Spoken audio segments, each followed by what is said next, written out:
Everyone, সবাইকে স্বাগতম 30 দিনের এআই মাস্টার ক্লাসের নবম ভিডিওতে। সো লাস্ট ভিডিওতে আমরা কভার করেছিলাম রিইনফোর্সমেন্ট লার্নিং, রাইট? সো আজকে আমরা কভার করব নিউরাল নেটওয়ার্ক। সো ফার্স্টেই আপনাদের কাছে আমি কোশ্চেন করতে চাই, লাইক এআই কি মানুষের মতো চিন্তা করে? লাইক এআই এর কি ব্রেন আছে? কি মনে হয়? চিন্তা করেন একটু।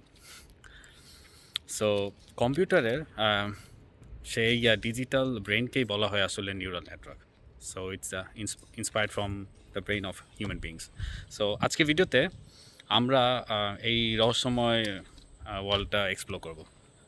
সো ফার্স্টেই যদি কোশ্চেন হয় যে নিউরাল নেটওয়ার্ক কী, right? So neural network, for example আমি যদি বায়োলজিক্যালি চিন্তা করি, আমাদের মস্তিষ্কে প্রায় অনেক বিলিয়ন নিউরন আছে, রাইট? আর এই নিউরনগুলোকে একে অপরের সাথে তারা একটা ইলেকট্রিক সিগন্যাল পাঠায়, যার ফলে আমরা বুঝতে পারি যে আমাদের সামনে কি আছে। সো সায়েন্টিস্টরা এই সিস্টেমকে গণিতের মাধ্যমে কম্পিউটারে কপি করার চেষ্টা করে।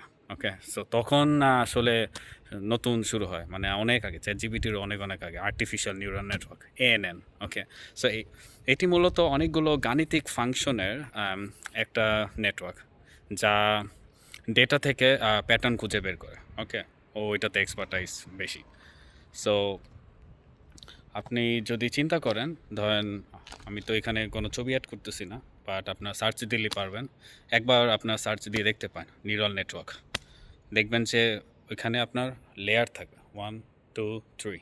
ওকে, সো যেখানে আমরা কি করব, ফার্স্টের লেয়ারটাকে আমরা বলবো ইনপুট লেয়ার। ওকে, দেন পরেরটা হিডেন লেয়ার, 1 2 3, যত কমপ্লেক্স আপনি বানাতে চান আপনি অ্যাড করতে পারবেন। অ্যান্ড দেন আমরা অ্যাড করবো output layer. So input layer হলো সেটা যেখানে আমরা কি করব, ডেটা দিব। যেমন একটা বিড়ালের ছবি আমরা ইনপুট লেয়ারে দিলাম। সো বিড়ালের ছবিটা কিভাবে মেশিন দেখে এগুলো আমি পরে ডিসকাস করব যখন আমি সিএনএন পড়াবো। বাট জাস্ট মনে করেন যে আপনার সামনে 3টা বক্স আছে। ফার্স্টে বক্সে আমি দিব বিড়ালের ছবি।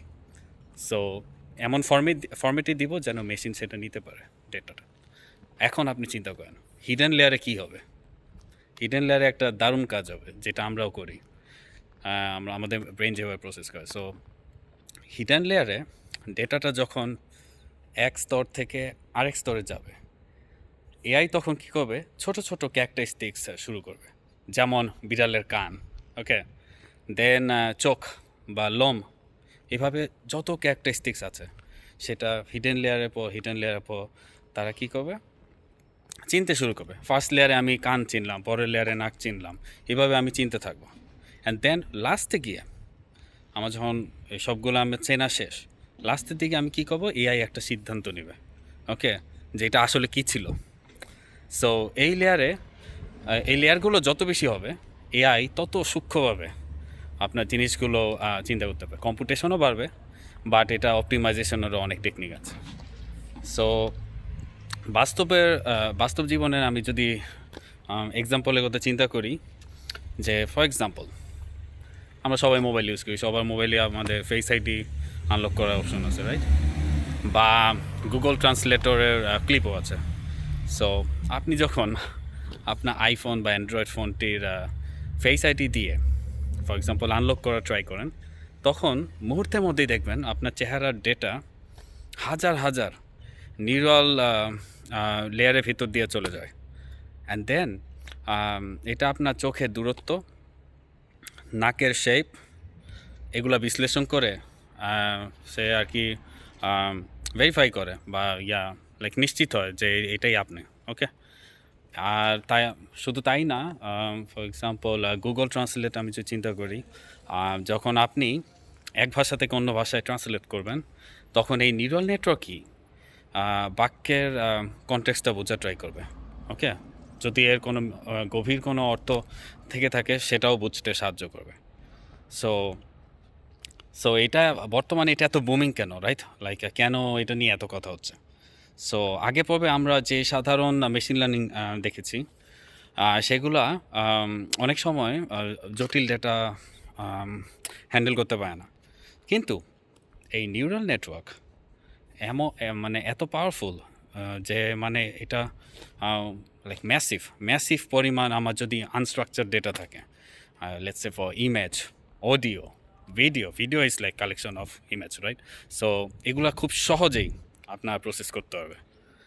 আর এটাই হলো মানে মডার্ন এআই, ওকে? বা আপনি বলতে পারেন যে সবাই চ্যাট জিপিটি ইউজ করেন, so chat GPT foundation. So সহজ কথায় নিউরাল নেটওয়ার্ক হলো এআইকে ইন্টেলিজেন্ট বানানোর একদম ফার্স্ট স্টেপ। বাট এই নেটওয়ার্কে যখন অনেক বেশি ডিপ হয়ে যায়, তখন তাকে কি বলে, রাইট? মাথায় কোশ্চেন আসতে পারে যে একটা লেয়ার, হোয়াট ইফ এটার 50টা লেয়ার থাকে বা 20টা 30টা whatever। সো তখন আমরা সেটা আমরা ডিপ লার্নিং আরও সেটা বিস্তারিত আলোচনা করব। আর ভিডিওটি যদি আপনাদের ভালো লেগে থাকে, অবশ্যই আপনাদের যে কোনো প্রশ্ন থাকে আপনারা কমেন্ট সেকশনে জানাতে পারেন। সো বার্লিন থেকে নাবিদ সাইনিং অফ, তারা।